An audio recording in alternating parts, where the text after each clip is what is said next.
Hello, everyone. Welcome to another episode of the Gooners podcast. So usually we bring some other fan into the mix, the Crystal Palace or someone.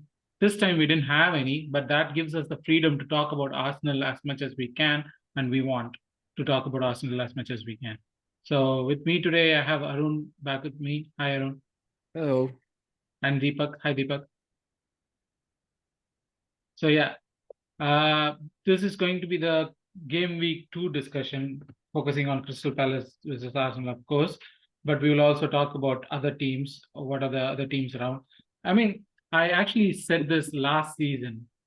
Last season was the first time in 5, 6 years when I'm looking up at the other fixtures. When I was looking up at other fixtures around us, who are playing what games, which time are they playing, and stuff. And this season is the first time after so many years, after probably like Wenger's age, I'm watching other teams play. That is a huge difference from like personally, that's a huge difference for me because I seem to have lost that interest in everyone around us and was watching only Arsenal. Maybe it's shame, maybe it's that we are not good enough or whatever, but I had that feeling. But now that has changed. Arun, Deepak, do you guys feel that about this?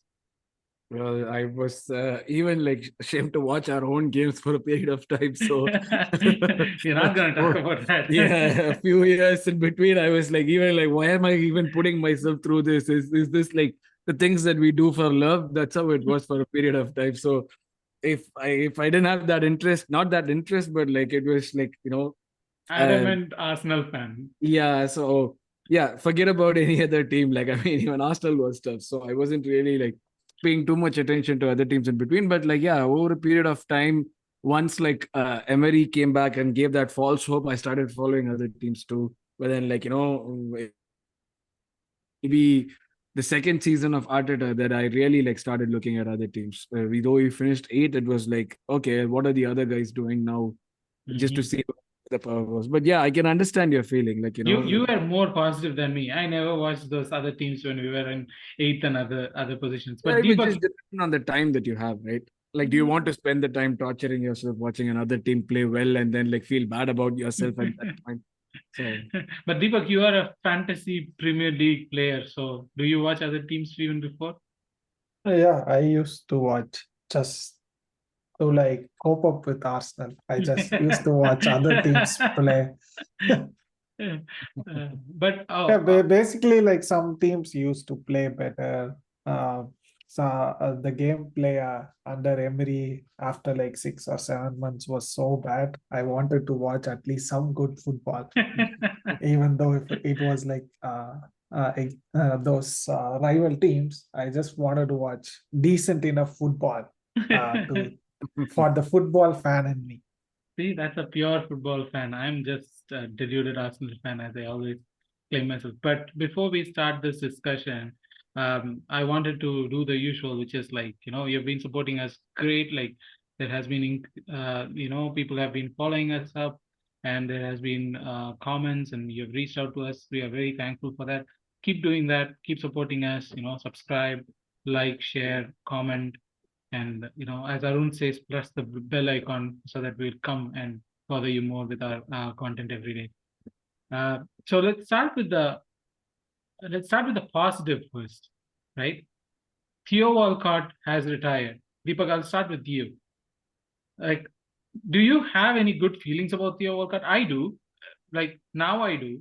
When his last years, maybe not. I mean, I always had the complaint about him that he's a very one-dimensional player and stuff. But I still see him as an Arsenal player. Yeah, even though he was like one-dimensional, I felt he gave everything when he was on the field, on the pitch, or everything. I don't have anything bad to say about him. So like, it's great.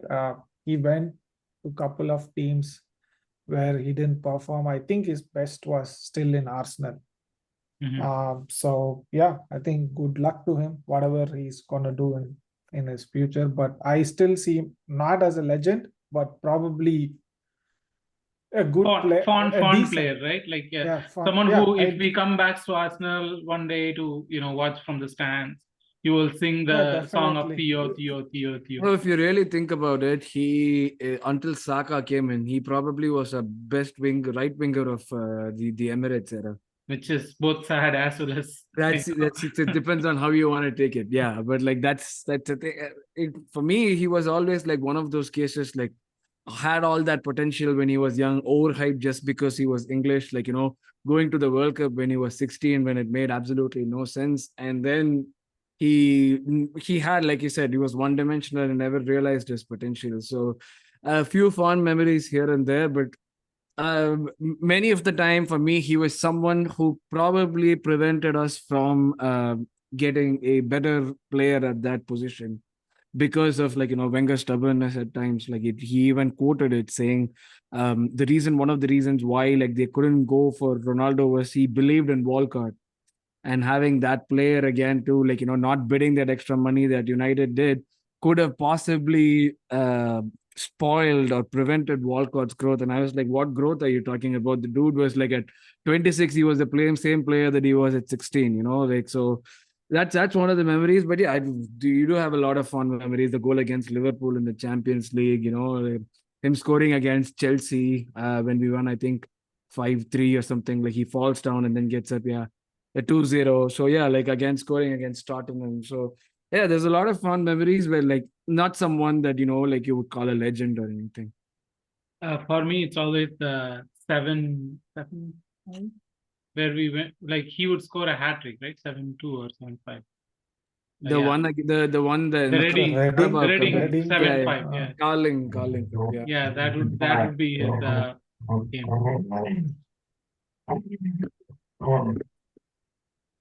But the whole Theo Walcott thing for me was, yeah, when he was signed, he was probably one of the best youngsters in the league. We signed him from Southampton. He was hailed The as one of record the fee at that time, right? I yeah, think it yeah, was yeah, 16 million or for the something. youngster, yeah. And also like he was part of that Wenger's famous British core. Gibbs, Ramsey, Jack Wilshere, and like that British core that he signed. Carl Carl Jenkinson. Jenkinson, yep. So yeah, he does hold like a really good, special moments here and there. And that team, although they didn't accomplish anything, and we blame that team for Wenger's downfall, as in like his faith in that youth setup was what led to the downfall of his regime for a lot of fans. But still, that team gave us something that's also a sense of belonging. So yeah, Theo Walcott would always be that Arsenal player. So going from the past Arsenal player to one we signed very recently, the terrible news that have come out around is that Timber is out for the season. He was showing promise, and of course we still have like enough players. Like my point here is that we shouldn't be derailed by a player that we signed recently. If our season is going to be derailed by one player not available, then our squad is not good enough. So for me, yes, it's a big blow, but it's not one that is on par with like where Manchester City is going to miss Kevin De Bruyne for like quite a time for this season. Without until December. Yeah. So how do you see this Timber injury? Unfortunate. Like you said, he was beginning to show promise, and he could have been like a really good asset when we were going into the Champions League. But like you said, the league is we reached the second spot with the players that we had. And even like out of them, some of them got injured. Probably like we were unlucky last season to have two players injured on the same day, but the probability of that happening is like really really low. So Though Timber was like, really promising in his 45-minute stint that he had in that game and the preseason when he played. I don't think it's going to derail, like you said, the season, whatever we want to achieve this season in terms of quality. But like on the other side, having a teammate get injured like this, someone who became really popular with the team in a very short time, having him sort of getting injured could probably affect players like in a very psychological way. Like, it could either motivate them to sort of play well and win for their teammate who got injured, or like, go the other side, like sort of lose concentration and go on like some sort of a losing run, or probably But not being able to pick points. but that shouldn't be the case, right? Like one That player shouldn't be the shouldn't case, but derail like, this whole campaign. ideally that shouldn't be the case, but like it depends on the leaders in the team to like keep things in track, right? So like when Eduardo got injured, it was Gallus who was the leader, and he was on the sitting on the pitch and like, cause throwing a tantrum. When you have your own leader doing that, it rubs off very negatively to the rest of the team. So right now, like a lot is dependent on people like Odegaard, like the ones like Gabriel, for example, or Zinchenko, to make sure that this team doesn't like, fall off or like gets affected psychologically. And a big task for the manager too. In an ideal world, you're right, but we have seen this happen in the past as well, so it's not something that can be discounted. But like, hoping for the best and hoping that he comes back like the same player as he is. Usually they say with ACL that it happens, right? Like they're never the same player, but like there have been a lot of advancements in medical science right now, as well as examples of players who've come back to be the same player that they were before. So hoping for the best. That's all I would say. Deepak, on that injury, right? Like for me, the biggest problem is that right now we are back to, the backup being Rob Holding in the centre back position. And there has been talks going on, or like rumors about Gabriel having some kind of an offer from the Middle East that he might be Yeah. interested in. So how much of this is going to force our hand to go into the transfer market? Or do you think, like, we do have a lot of players in that position? Like, we don't have specialists, but we do have players who can play across the board. Until Tierney is sold, he's still our player. We have Zinchenko, we have Tomiyasu, who I can place in every position on the back four, but we do have Tomiyasu there, who was an excellent player before his injury. He was excellent. We never thought that, oh, Tomiyasu needs replacing, right? So even within Arteta's system, he was an excellent player. And then we have Kivior, we have Gabriel, we have Saliba, we have White. That's enough player to cover those four positions. Yeah, it's always about not the quantity, right? It's the quality. So I mean, I understand, but still, these are quality players. None of the ones I mentioned. Tomiyasu is injury prone. That's why we went and brought Timber. Mhm. And the problem with Timber's injury is he was supposed to be cover for like three positions in the back line. He was supposed to play RB. He played left back in the first game. He can cover up. He can like play as a center back in the back three. So that injury is kind of maybe like put some dents into Arteta's plans. So of course, like Tomiyasu can do whatever Timber was supposed to do. So hopefully Tommy stays injury free, which is like a big if given the past 2 seasons he has had. So, and regarding Gabriel, if you ask me if you're getting 50 million or 60, I would gladly accept that. Really? And yeah, why not? But we don't, I mean, literally, we were mentioning that he's one of the best centre backs in the Premier League. You think with 50 million or 60 million, we would be able to replace him with another quality centre back like him? Yes. Especially with the left-footed centre back that Arteta prefers. That's why we bought Kivior in the first place. Yeah, but is Kivior the level of Gabriel? Then why did you like mention Kivior that you have enough players? No, we have enough players. If like for a 38 game season, because we have just played one game, we still have 37 games in this season. Would I be happy that Kivior is my starting center back for the rest of the season? No. But would I have confidence that Kivior is going to cover like 5 games, 4 games a season? Of course, I have confidence for those 4 or 5 games. 37-game season? No. Yes, then like if you're not ready to accept, then yeah, just say that you're not ready to accept, right? 60 million or I 70 am million. not 60 going or to. 70 million is like a huge money for a player of Gabriel's quality. He is not someone like a Van Dijk or someone. He is like a good enough center back. He is not like a world class center back for sure. He has always mistakes in him. Mhm. He's not a Saliba. Like otherwise, why didn't he get like a hype like a Saliba? He needs Saliba to perform. It's like a partnership. Gabriel cannot perform as a single entity in that 2CB partnership.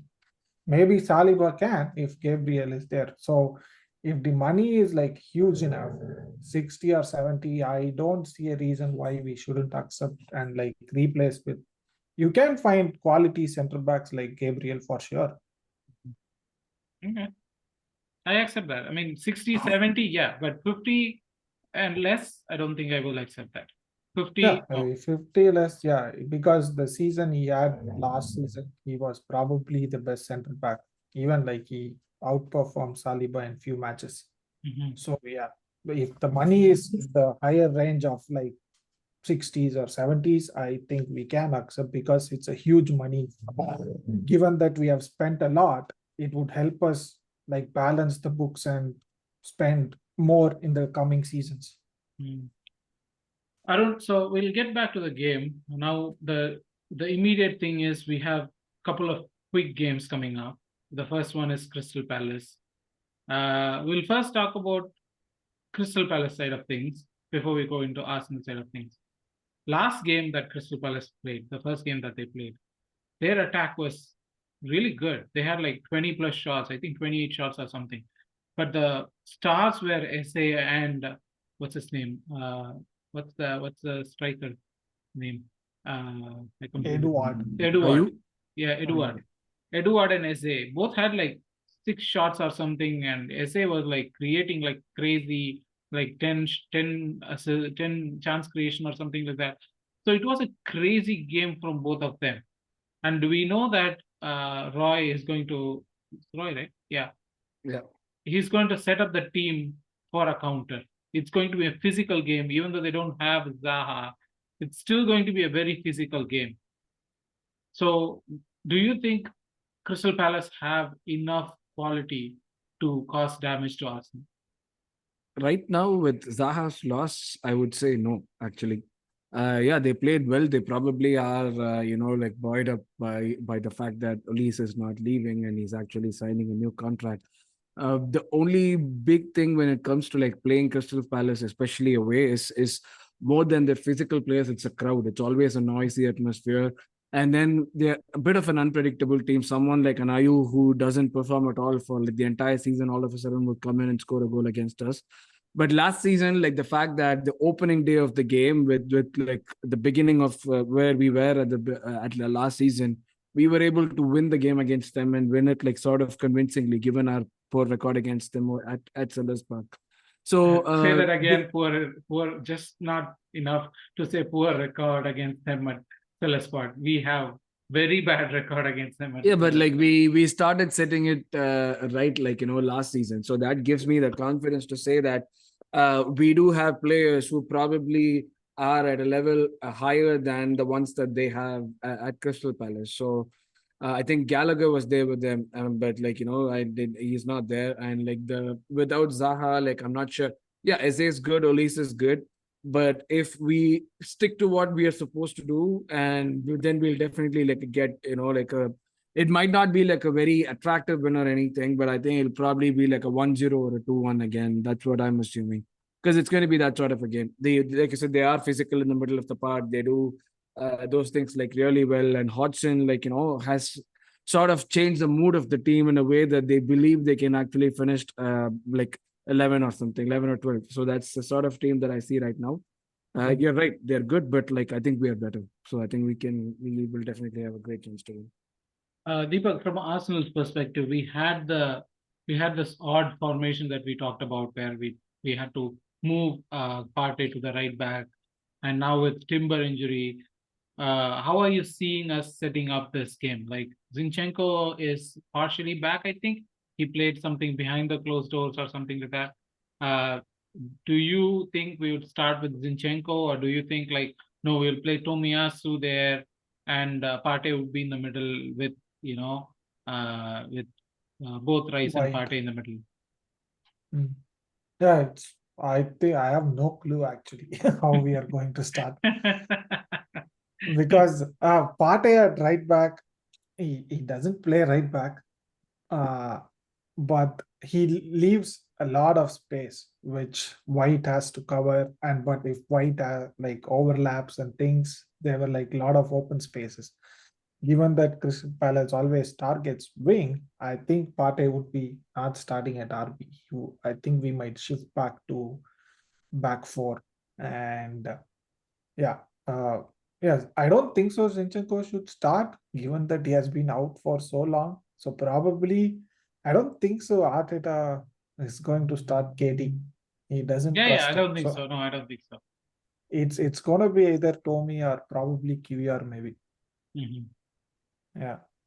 And up top, with like as Arun said, Crystal Palace is a very physical team. Do Yeah. you see us starting Nketiah ahead of Havertz or Trossard? I think AD deserves a chance with the way he played in the Why opening he match. scored a goal last game? Why Yeah, should why would should and he did play well apart from the goal as well. He held up the ball well, he connected well with Martinelli and Saka. So I don't think so we should just drop him for the sake of bringing in Ryan Havertz at striker.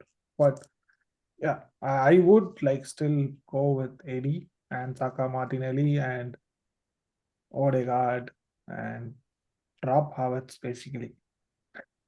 Okay. And like probably bring him around like 60 minutes. Mhm. Okay, But so given Arteta, I think he would like he wants to prove that Howard's signing is what he thought it's going to be great. So he would somehow try to fit in Howard's. well, we'll see that. But if I have to ask both of you, which is going to be the position that's going to win or make or break between the teams?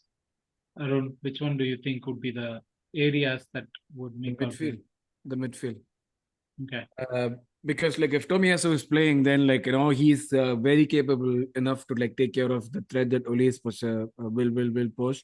Similarly, on the other side too, if Benny is playing, then I don't see any reason why he should have any problem against Benny or Party, whoever it might be. I don't buy any problem against like the one their player from the left, which I think is Eze. So it's mainly going to be their physical midfield against what we can do against it. So that's why Deepak said Party might not be playing right back, but I feel Party will still continue playing right back. And like we'll try to build up the same way we did against and in the last game. So But that doesn't make sense, Arun. Like, why should Party like the whole point Party playing right back was White playing center back. And yeah. now if Gabriel's back, then why would White play center back? No, We need he's a someone center back. playing It's on the not left. like we are putting a player out of position. Like I know what you mean, but I think I'm saying this because Havertz will continue to get chances. He will not be dropped, so he'll continue to get chances, and he'll be playing at that LCM position. So for that to happen, we will be playing Party for that security, especially since it's away. We cannot like have that player play and be more open at the back.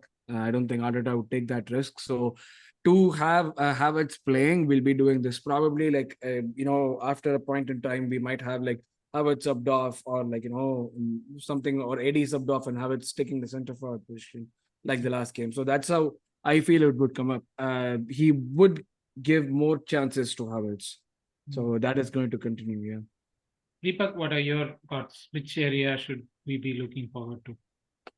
I think it would be our striker and their defender. That guy Anderson, he is very good with his long balls and stuff. So whoever starts as striker, whether it's being Eddie or Havertz, you shouldn't give time on the ball for him. Otherwise, for sure, he will find with the crossfield balls either IU or maybe SA or I think it's Schlupp or someone, yeah, Mhm. for sure. And they can move to their side of goal very quickly with him. So he shouldn't be given time on the ball. So I think the battle between their center backs and our strikers will be very crucial. Mhm. Okay, so now it's time to talk about the prediction for this game, and then we will talk about the other teams. So I'll start with you for the prediction 2-1 Arsenal. and scorers. Scorers, I don't know. I want to say Saka and Havertz. 2-1. Okay, no clean sheet. No clean sheet. Oh, I actually missed a point of talk actually. Yeah, Goalkeeper. that would be like a Oh, tricky Ramsdale. one. Yeah. No, directly Ramsdale, no Yeah, Raya. yeah, yeah. Yeah, no, Raya is not going to play until Champions League games come up.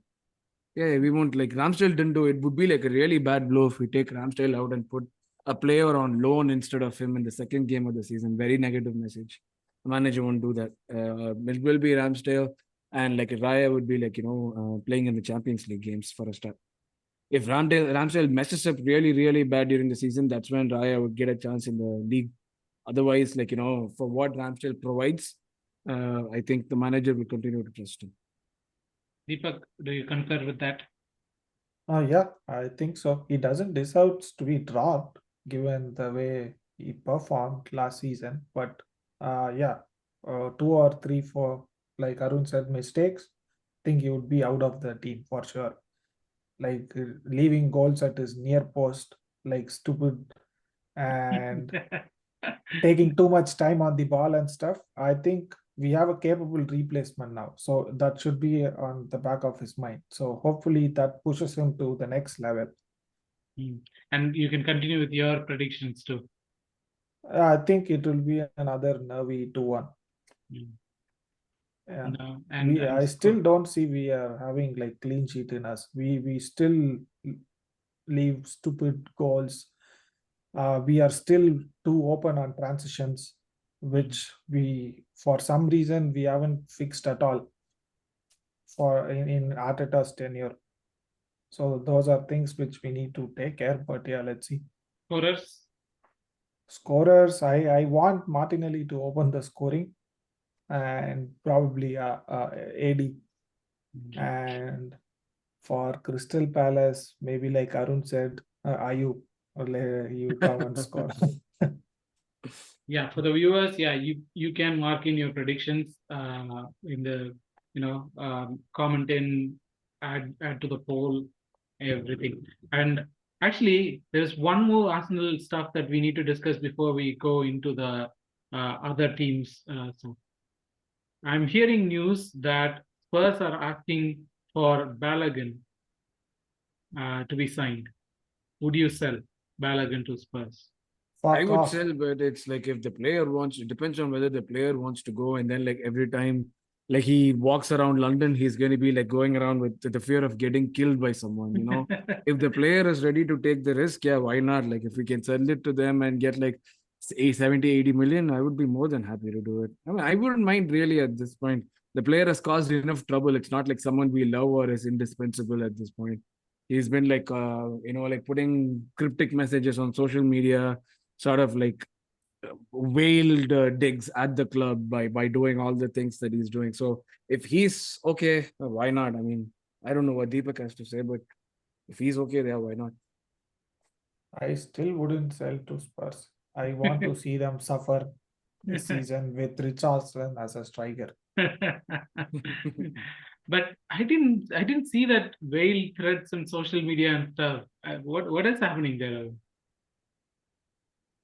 What is Sorry? happening? What is happening with It's like No, Balogun? in the simply sense like like when he was linked with Inter, he was like posting messages about Inter players. I think he was wishing someone a birthday, and then he was like posting a photo of R9 in the Inter jersey, like saying my idol or something like that. So every time he was being linked with the club, he was doing something that was like about that club, and like what AMN said, like I just want to play, I want to be happy or something. So it's a different way of saying it. I'm not happy here. I just want to go to another place. Yeah, simply that he sounds. thinks like he's like world class player, Yeah. given where like washed up Laka scored 20 goals. And this is why I like Eddie. Like he never complains. He keeps working. That's why even though many people said he's got 20 goals and he should be the striker, like no, Eddie doesn't said anything wrong, done anything wrong. I think that's all the Arsenal news that we have to talk today.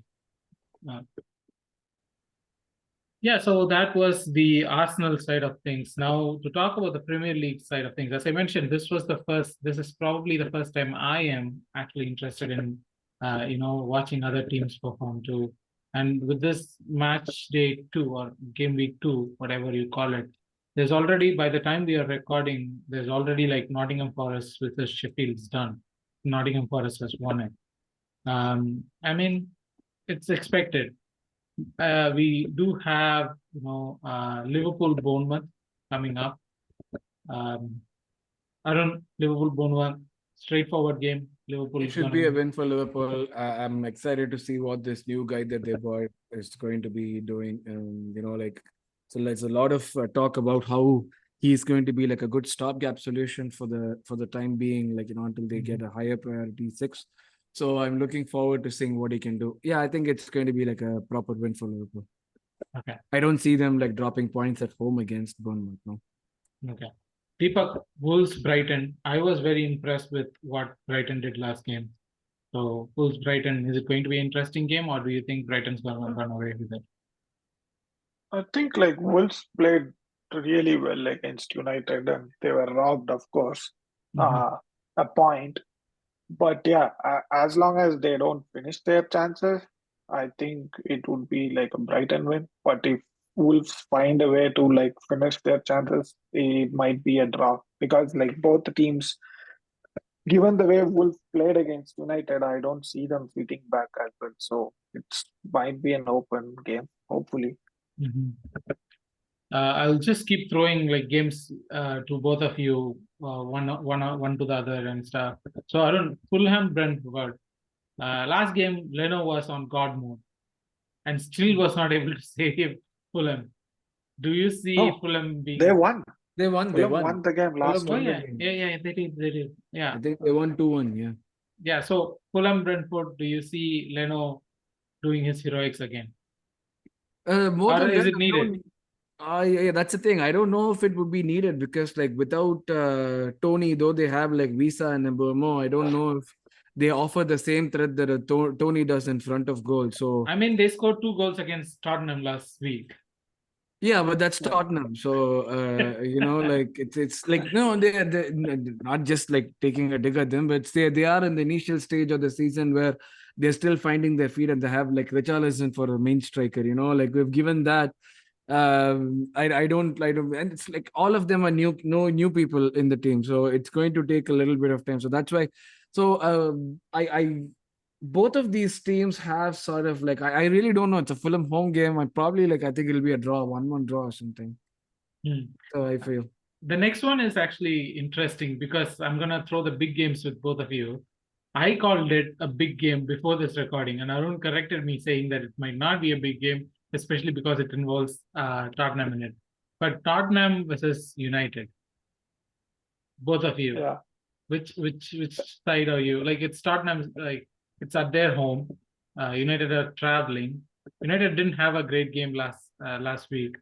So what are your thoughts? I feel United would win. Yeah. But I don't want that to happen. I want a draw maybe.